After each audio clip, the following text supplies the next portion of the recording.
5 годишен започнах да свиря на цигулка. Дълги години баща ми свиреше всеки ден с мен. Цигулката, на която свиря в момента, тя ми е подарък от баща ми, която купена преди може би 20 години. Във Виена отидахме, свирихме и те ни приеха. И така, крачка по крачка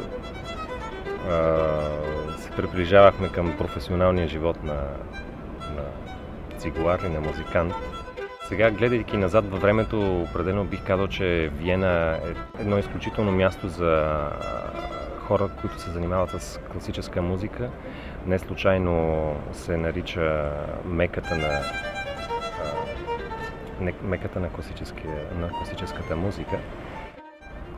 В Барселона аз дойдох по една голяма случайност, бих казал. Нали, винаги има нещо ново. Първото впечатление, който ми направи града и който продължаваме да ми прави този град, е, че, както казват англичаните, лесно се диша в този град. Някак си се чувствам свободен и мисля, че всички хора, които идват тук, така споделят това чувство.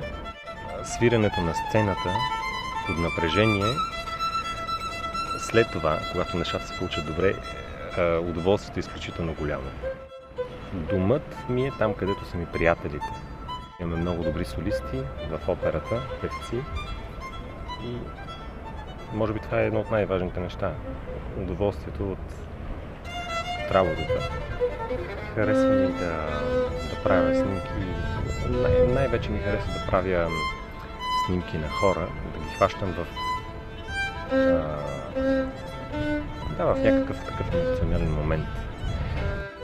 Разбира се, винаги има някакви по-хубави цигулки. Когато има наличие на недостиг, всичкото, което имаш и което си купуваш и което постигаш, се оценява по друг начин.